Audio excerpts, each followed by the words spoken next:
Nakyo omusiraamu wegendereze by'okulumya biwandiikibwa. Allah n'agamba aya endala, wa inna alaykum lahafidhin kiraman katibin ya'lamuna ma taf'alun. Wa inna alaykum lahafidhin, abange muliko ababakuuma, temuli mu bbanga mwekka. Abakuuma be baani? Kiraman katibin, bawandiisi ba bitiibwa, tebaweebwa nguzi. La ya'suuna allaha ma amarahum, Allah kyabalagira tebakijemera. Wa yaf'aluuna ma yu'maruun, Allah buli kyabagamba bo bakola bukozi. Abo nno be bakuliko, bakuwandiikako. Ekinneewuunyisa nze, senga bakugamba mwannyinaze ali wano, ne bagamba nti munange zakugamba ndi mu security, ne munange bakutaddeko abantu babiri, buliko abakyala babiri, buli wobeera be wabeera, buli wotambulira babeerawo. Sirowooza nti osobola okwebaka, era buli mukyala gwolaba obeera omukola ki? Obeera omukola ki? Oba yoono nga ntunuulidde nnyo, naye oba yooli. Amakulu emirembe gikubula mu nsi, naye bya Allah olw'okuba nti obukkiriza bwaffe bunafu, bagamba omuntu nti oliko abakulondola babiri, tunula kitwala ng'ekyabuki kya bulijjo ekyo. Ye nga nze sibalaba, wallahi naakola byakola, naye bali Allah gamba tabaraka taala ku kigambo ekyo tibo ebbanga lyonna bakulaba era bakuwandiika. Allah naye abaalaba, alam ya'lam bi anna Allah yara. Era omuntu takimanyi Allah subhanahu wa ta'ala alaba. Nokyo insha Allah ezono ze zimu ku aya ezitukubereza kwera nga twegendereza ku nsonga y'olulimi. Hadithi nazo tezigambika. Hadithi esooka ya Abu Musa al-Ash'ari radiyallahu anhu. Abu Musa al-Ash'ari radiyallahu anhu agamba nti qultu ya Rasulallah, nabuuza nti owange omubaka wa Allah, ayul muslimina afdal, musiraamu kiddala asinga abasiraamu bonna okubeera omulungi, okubeera ow'ebbeeyi, okubeera ow'ekitiibwa. Amakulu nga Nabi Musa yeegomba mbaka Allah amubuulira omusiraamu asinga okubeera ow'ekitiibwa, bw'aba asobola naye afaanane omusiraamu oyo. Tuli ffenna bannyabo wangi yamugamba nti man salima almuslimuuna min lisaanihi wa yadihi, omusiraamu asinga abasiraamu bonna, sijja kubuulira linnya lye wabula gwe munoonya omulabe. Man salima almuslimuuna, yo basiraamu banne nga baawona, nga tebafuna buzibu bwonna. Min lisaanihi, okuva ku luki? Okuva ku luki? Ku lulimi lwe. Wa yadihi, n'omukono gwe. We muzaaliwa nampuliriza, mwannyinaze, ddala abasiraamu bawonya obuzibu obuva ku lulimi lwo. Bwaba bamuwonye bwasinga abasiraamu bonna obulungi. Ne waliwo omuntu nga mubutuufu buli watuuka awantu bantu babeera ku bunkenke, oba kati agenda kuvuma ani, oba agenda kubeyaani, oba kati ali kwani awo, anti y'omukyala oyo buli wabeera abeera ku banne. Inna lillahi wa inna ilaihi raji'un. Nokyo omusiraamu asinga okubeera omulungi kasita abasiraamu bawona obuzibu obuva ku lulimi lwo n'obuzibu obuva ku mikono gyo.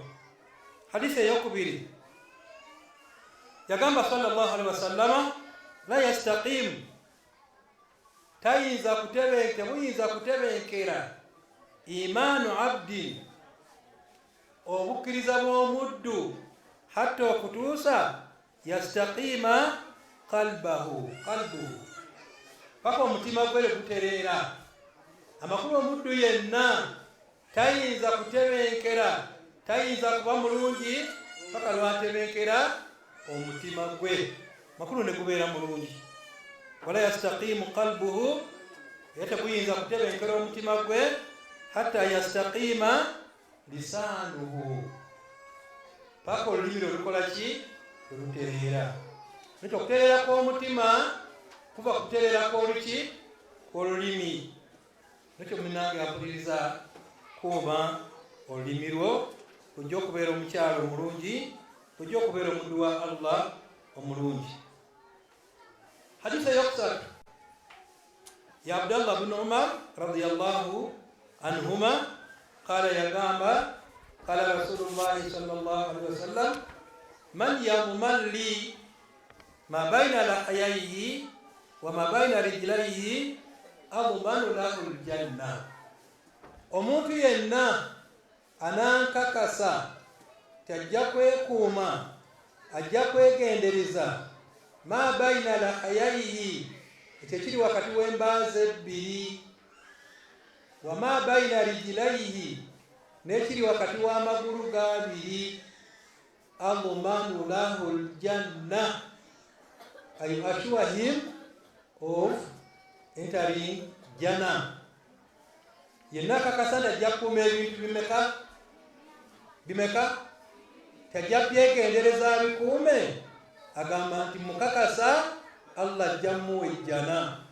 N'agamba ekisooka ma baina, ekyo ekiri wakati w'embaazi ebbiri, kyekyo ekyo buli luki anaalukuuma n'alwegendereza ajja kuba yeesiimye.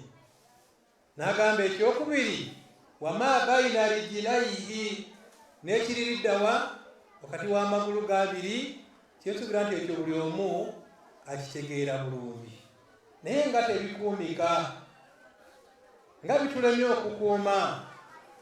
Bwe weetegereza obulungi, ekiyunga ekiyitibwa olulimi kye kimu ku biyunga ebirina security etagambika mu kubeera gguluggulu. Olulimi luliko security esooka al asnaanu, amaki? Amannyo gakuuma lulimi, era amannyo nga gaasibye toyinza kulaba ku kiyitibwa lulimi. Tuli fenna. Security ey'okubiri alfammu, ebuki? Omwana gw'okukuuma lulimi. Singa amannyo gasiba n'olulimi ne lusiba toyinza kulaba ku luki? Ku lulimi. Ne wallahi ekyewuunyisa lubuukayo gye luli yonna ne lujja ne lukubawo eggambo ne luddayo.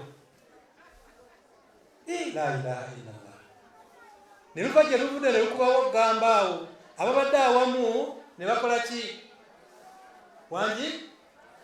Abadde awamu nga basanze gurupu eri wamu ne bakola ki? Naye nga anta almusabbibu, wafuuse ensonga.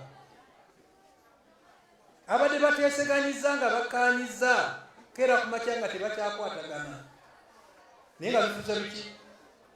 Lulimi. Abantu bangi bandikwataganye, naye kireese obuzibu luki? Lulimi lwoluleese obuzibu. Nti omusiraamu weegendereze, kuuma olulimi lwo, bw'ona olukuuma ojja kuba weesiimye. Hadisi eddako Abu Hurayra atugamba radiyallahu anhu, suila Rasulullahi sallallahu alaihi wasallam, mbaka Allah yabuuzibwa, ng'abuuzibwa ki?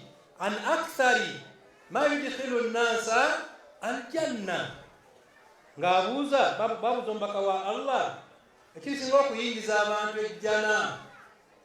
Yagamba nti taqwa Allah, okola ki? Okutya Allah, wa husnul khuluqi, n'empisa enki?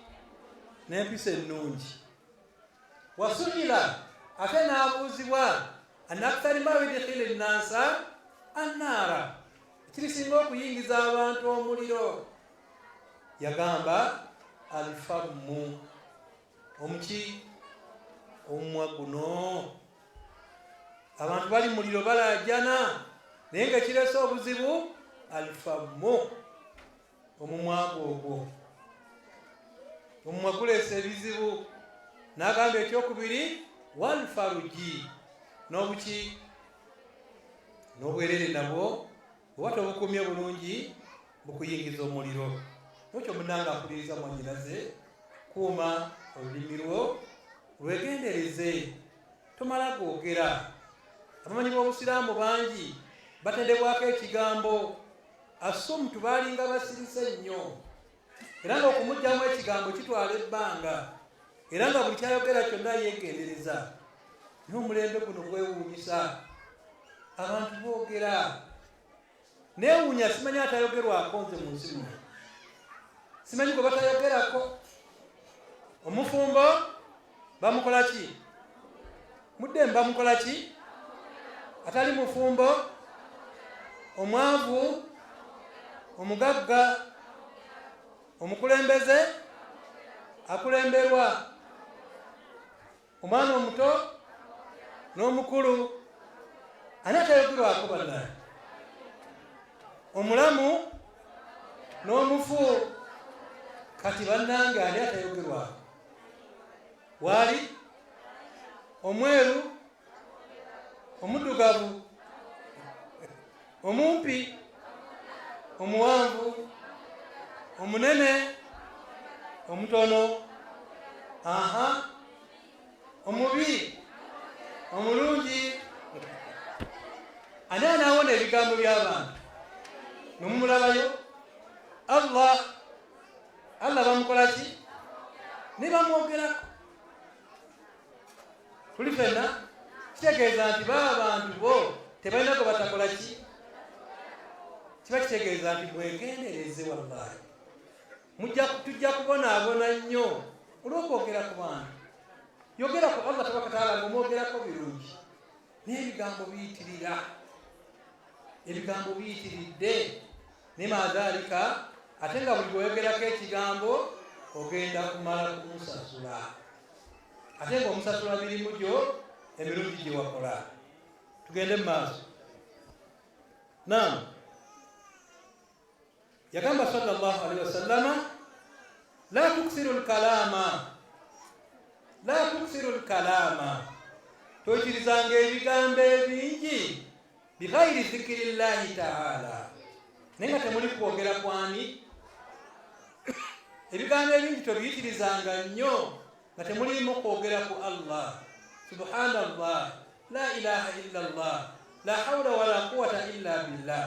N'agamba nti fa inna kathirata alkalam, kubanga okuyitiriza nnyo ebigambo ebingi bighairi zikirillah, nga temuli kwogera ku Allah, qaswatu lilqalbi, kitta omutima gw'omuntu gufa olw'ebigambo ebingi byayogera.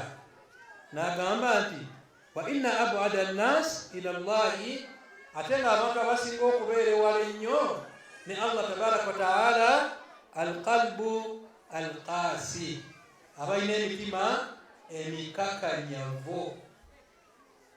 Abantu balina emitima emikakanyavu, naye nze kineewuunyisa osanga n'olinga yeewaana. Salaamu alaikum. Osanga omukyala nga yeewaana, nze nno nina omutima, nja kulagako. Njakola ki? Nze nina omutima. Abategeeza mutima mulungi wali, nja kubikkulira omutima, ojja kitegeera. Abanga omusiraamu teyeewaana na mutima mubi. Omusiraamu tugamba okubeera n'omutima allayyin, omugonvu. Allah bw'ajja okuwejjana niwe weewaana na mutima mubi. Naam, tugende mu maaso. Hadiisi endala an Abi Sa'id al-Khudri radiyallahu anhu. Abi Sa'id al-Khudri, Allah yamusiima, yatugamba ebigambo bino. Qala Rasulullahi sallallahu alaihi wasallam, yagamba omubaka wa Allah yamusaako okusaasira n'emirembe, idha asbaha bunu adama, omwana adamu buli lunaku olukya, abantu mulize bannyago, omwana adamu buli lunaku olukya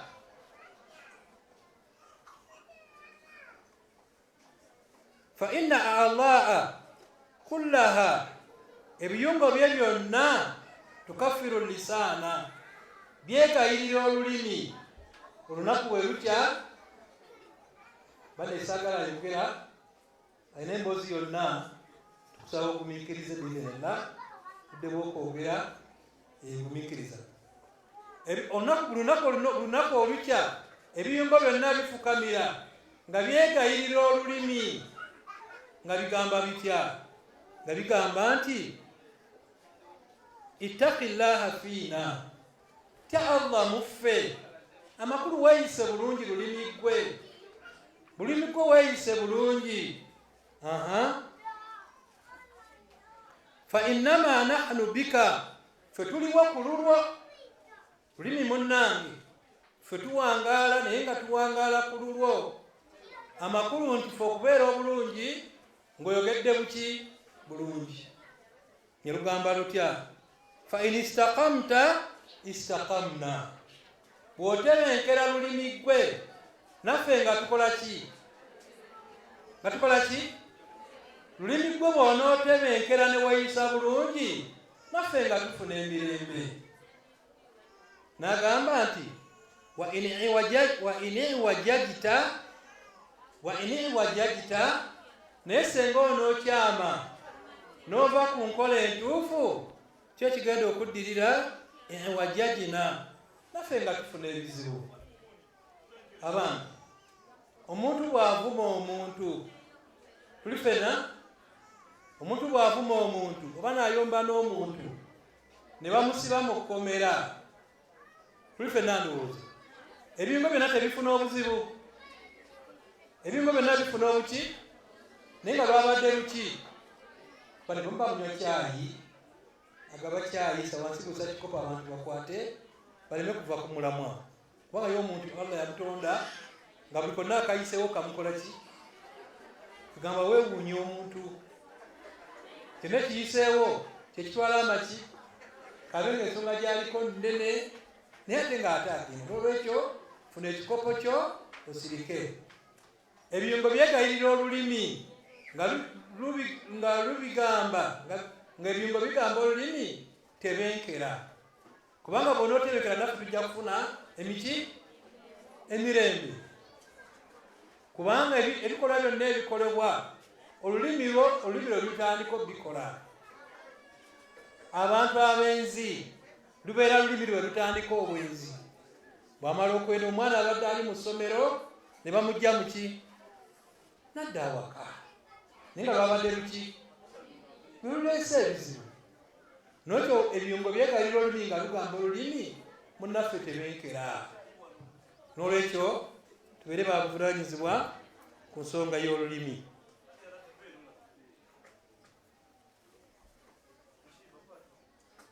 ngende maaso se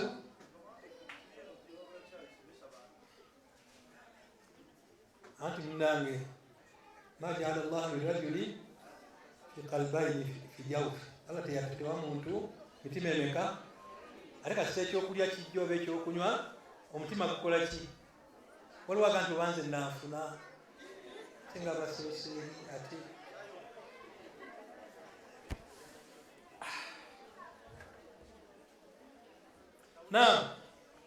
mukyali nange oba tugumiikirizemu nkomye kuki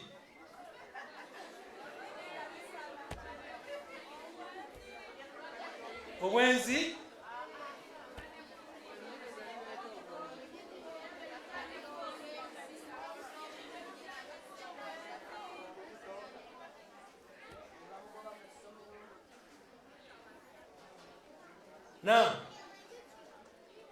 hadithi eddako Abu Huraira agamba radiyallahu anhu yagamba omubaka wa Allah sallallahu alayhi wa sallama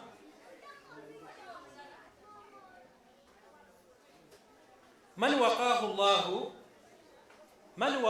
Allah Allah omuntu yenna gwawonya sharran obubi ma baina lahayaihi obuli kwekyo ekiri wakati w'embaaze ebbiri wa sharran n'obuzibu ma baina rijlaihi obuva mu ekyo ekiri wakati w'amagulu ge abiri dakhala aljanna Allah muwejjana. Amakulu Allah bwakonya obuzibu obuyita ku lulimi lwo mutalufuna mu buzibu bwonna, nakonya obuzibu obuli kiri wakati w'amagulu abiri, amakulu n'okikozesa bulungi.